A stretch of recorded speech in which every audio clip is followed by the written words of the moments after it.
Hello and welcome back to my YouTube channel. तो आज मैं एक्सप्लेन करने वाला हूँ 2024 में आई हुई मूवी द स्ट्रेंजर्स चैप्टर 1 को, जो कि रियल लाइफ इवेंट पे बेस्ड है और ये ट्रायलॉजी होने वाली है और ये इसकी पहली मूवी है जिसमें कपल की कार ब्रेकडाउन होने की वजह से एक रात रिमोट केबिन में बितानी पड़ती है और उनके पीछे 3 मास्क्ड पर्सन पड़े जाते हैं जो कि बिना मोटिव के लोगों को खत्म कर रहे हैं। क्या ये कपल इस नाइट को सर्वाइव कर पाएगा, ये जानने के लिए इस वीडियो को एंड तक देख। तो बिना देरी किए वीडियो को स्टार्ट कर। तो मूवी शुरू होती है एक आदमी को दिखाते हुए जो कि जंगल में किसी से भाग रहा था पर ज्यादा देर भाग नहीं सकता और एक मास्क वाला आदमी आकर उसे खत्म कर देता है। और ये था इस मूवी का इंट्रो। और बाद में सीन इस मूवी के मेन कैरेक्टर्स पे शिफ्ट हो जाता है जो कि थे माया और रेयान, और वो लोग पोर्टलैंड जा रहे थे और अभी उनको 300 माइल्स और कवर करना था और रेयान को भूख लगी थी, इसीलिए रास्ते में रुकने का डिसाइड करते हैं। और आज उन दोनों की 5 ईयर एनिवर्सरी भी थी और वो लोग आगे जा रहे थे पर तभी सामने एक कार आ जाती है और वो दोनों एक्सीडेंट से बचते हैं और रेयान पैनिक हो जाता है और उसे अस्थमा था, इसीलिए माया उसे इनहेलर देती है। और थोड़ी देर बाद वो लोग एक डाइनर पे रुकते हैं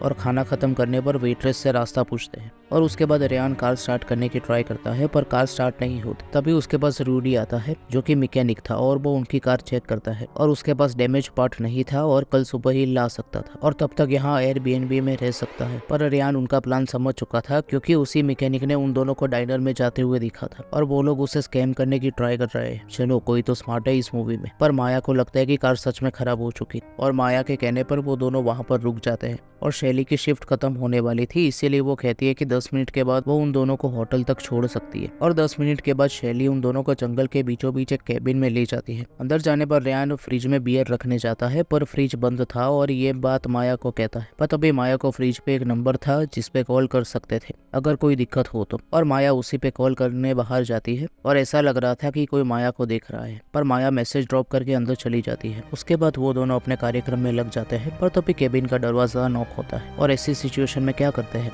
ऑफ कोर्स जाकर दरवाजा खोल देते हैं रेयान की तरफ। और बाहर एक लड़की उनसे तमारा के बारे में पूछती है पर रेयान के मना करने पर चली जाती है और रेयान को ये अजीब लगता है क्योंकि उस केबिन के 5 माइल्स तक कोई घर नहीं है। और बाद में वो दोनों केबिन में वापस आ जाते और अंदर जाकर रेयान और माया बात कर रहे थे। तब अचानक से रेयान खांसने लगता है क्योंकि उसे सांस लेने में दिक्कत हो रही थी और माया रियलाइज करती है कि वो इनहेलर उनकी कार में ही भूल गए हैं। तो रेयान डिसाइड करता है कि वो वही मोटरसाइकिल लेकर टाउन में जाएगा और कार से इनहेलर निकाल लेगा। और रेयान जा ही रहा था तो माया कहती है कि वो कुछ खाना भी लेकर आए और रेयान माया को अकेला छोड़कर चला जाता है। उसके बाद माया फोन पे अपने दोस्त से बातें कर रही थी, तभी फिर से दरवाजा नॉक होता है और वही औरत फिर से तमारा के बारे में पूछती है। तो माया कह देती है कि उन्होंने पहले ही बता दिया है कि तमारा यहाँ पर नहीं है और माया डोर लॉक कर देती है। पर हमें दिखाया जाता है कि माया के पीछे कोई घर में घुस चुका है। उसके बाद माया सोफा पे बैठ जाती है पर उसे अपना फोन नहीं मिल रहा था, इसीलिए वो फोन ढूंढने लगती है और माया को अपना फोन बुक शेल्फ के अंदर पड़ा मिलता है। और जैसे ही माया अपना फोन उठाती है वैसे ही माया को दूसरे कमरे से म्यूजिक की आवाज आती है। अब माया डर चुकी थी और वो किचन विंडो से बाहर दिखती है पर उसे कोई दिखता नहीं। पर तभी पीछे से कुछ आवाज आती है तो माया रेयान को फोन करती है पर वो वॉइस मेल पे चला जाता है और माया मैसेज ड्रॉप कर देती है कि वो जल्दी से घर आ जाए। और बाद में घर का दरवाजा खोल के बाहर दिखती है पर कोई दिखता नहीं, इसीलिए वापस आ जाती है। और अब सीन रेयान पे शिफ्ट होता है और वो टाउन में अपनी कार तक पहुंच चुका था और कार खोलकर इनहेलर ले लेता है। पर तभी पीछे से रूडी आ जाता है क्योंकि उसको लगा था कि कोई कार चोरी करने आया है, पर रेयान को देखकर रुक जाता है और रेयान इनहेलर लेकर चला जाता। तभी फिर से सीन माया पे शिफ्ट होता है और माया घर पे पियानो बजा रही थी और तभी उसको पीछे से कुछ आवाज आती है पर पीछे देखने पर कोई नहीं था, इसीलिए फिर से पियानो बजाने लग। पर तभी माया के पीछे स्कैरक्रो बैठा था पर थोड़ी देर बाद स्कैरक्रो वहां से चला जाए और वहां रास्ते में रेयान खाना ले लेता है और वहां केबिन पे माया शावर लेने के बाद अपने बाल सुखा रही थी।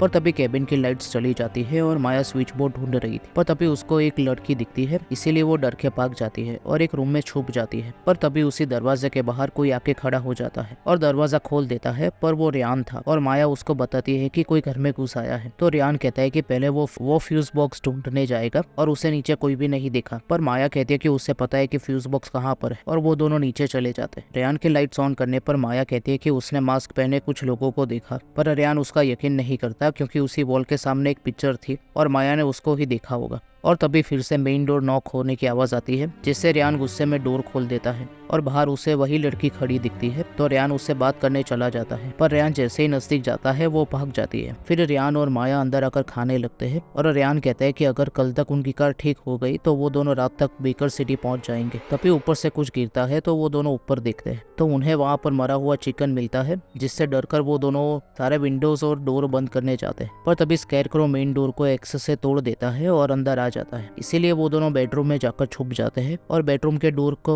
टेबल से ब्लॉक कर देते हैं। बस स्कैरक्रो उसी दरवाजे को तोड़ देता है पर बिना कुछ किए चला जाता है और रियान माया से कहता है कि वो दोनों मोटरसाइकिल से भाग सकते हैं। इसीलिए वो दोनों बाहर जाते हैं और जैसे ही मोटरसाइकिल के पास जाते हैं वही मोटरसाइकिल को आग लग जाती है और सामने ही स्कैरक्रो खड़ा था। इसीलिए वो दोनों अंदर चले जाते हैं और अपने आप को बाथरूम में बंद कर देते हैं। और तभी माया को याद आता है कि ये हंटिंग कैबिन है और यहाँ पे वेपन जरूर होगा और वो दोनों वेपन ढूंढने का सोचते हैं। पर तभी फिर से म्यूजिक बजने लगता है। थोड़ी देर बाद माया को क्रॉल स्पेस दिखता है और वो दोनों वही क्रॉल स्पेस से बाहर निकलने का ट्राई करते हैं पर माया के हाथों में नील घुस जाता है और माया दर्द में आवाज कर बैठती है और वही लड़की वो सुन लेती है और वो उनके ऊपर के फ्लोर पे ही थी पर थोड़ी देर बाद चली जाती है और रियान माया के हाथ से नील निकाल कर पट्टी बांध देता है। उसके बाद रियान और माया क्रॉल स्पेस से बाहर आकर शेड में छुपने जाता है पर रास्ते में रियान गिर जाता है और उसके पैर में मूंछ आ जाती है और उसका इनहेलर भी वहीं गिर जाता है और माया लाइटर से रोशनी करती है पर वही लड़की उनके बाजू में ही खड़ी थी और उनको ये बात पता नहीं थी और रियान को आगे जाने पर एक्स मिल जाता है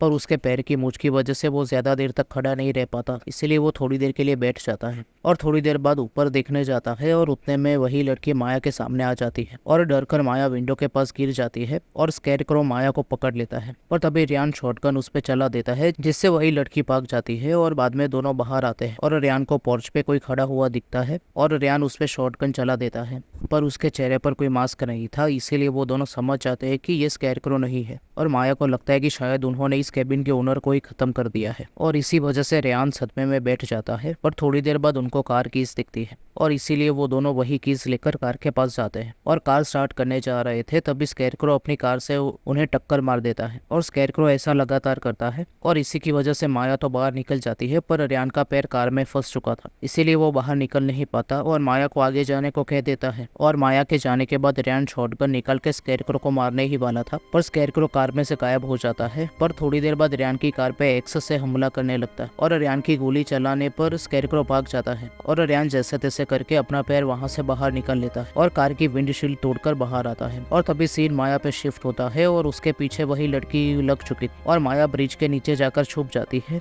और वही लड़की वहां पे आती है पर माया को वो ढूंढ नहीं पाती। इसीलिए वो चली जाती है और इसी की वजह से माया राहत की सांस लेती है। उसके जाने के बाद माया पुलिस को कॉल करती है पर पुलिस को उसकी आवाज नहीं आ रही थी क्योंकि वहां पर नेटवर्क कम था। इसीलिए माया वहां से बाहर आती है और पुलिस कहती है कि वो लोग उनका लोकेशन ढूंढने की ट्राई कर रहे हैं पर तभी फोन कट हो जाता है और माया वहां से भागने लगती है और एक जगह खड़ी होकर इधर उधर देख रही थी। तभी उसके सामने वही लड़की आ जाती है और माया को पंच करके बेहोश कर देती है और सीन अब रियान पे शिफ्ट होता है जो कि माया को ढूंढ रहा था और वहां पर स्कैरक्रो भी रियान को ढूंढ रहा था और रियान एक जगह छुप जाता है पर उससे कुछ आवाज हो जाती है जिससे स्कैरक्रो उसी जगह आ जाता है पर रियान वहां से जा चुका था और रियान माया को ढूंढ रहा था पर तभी उसको वही लड़की दिखती है और रियान अपनी शॉटगन उसके सर पे रख देता है और उसको माया के बारे में पूछता है पर वो लड़की कुछ बोलती नहीं और रियान उसको खत्म करने ही वाला था। तभी स्कैरक्रो आकर रियान पे हमला कर देता है और बाद में रियान और माया को केबिन में चेयर पे बांध देता है और पहले रियान को खत्म कर देता है और माया उनको पूछती है कि वो ये सब क्यों कर रहे हैं तो वही लड़की कहती है कि क्योंकि वो लोग यहाँ पर है और उसके बाद स्कैरक्रो माया को भी खत्म कर देता है और पुलिस के आने की वजह से वो तीनों वहां से भाग जाते हैं और उसके बाद हमें दिखाया जाता है कि माया ये इंसिडेंट सर्वाइव कर चुकी है। और इस मूवी में एंड क्रेडिट सीन भी है जहां पर दिखाया जाता है कि माया हॉस्पिटल में लेटी हुई थी और जैसे ही वो खड़ी होती है उसके बाजू में ही स्कैरक्रो लेटा हुआ था और ये मूवी यहीं पर टू बी कंटिन्यूड के मैसेज के साथ खत्म हो जाती है। तो यही थी स्ट्रेंजर्स चैप्टर 1 मूवी की एक्सप्लेनेशन। मूवी ठीक ठाक ही थी और जिन्होंने 2008 में आई हुई द स्ट्रेंजर्स देखी होगी उनको ये मूवी बिल्कुल ही कॉपी लगी और ये मूवी ट्रायलॉजी होने वाली है। तो आगे देखते हैं कि डायरेक्टर क्या करते हैं। तो वीडियो पसंद आई हो तो वीडियो को लाइक कर देना और चैनल को सब्सक्राइब करके बेल नोटिफिकेशन कॉल पे सेट कर लेना ताकि जैसे ही वीडियो आए आपको नोटिफिकेशन मिल जाए। तो मिलते हैं अगले वीडियो में।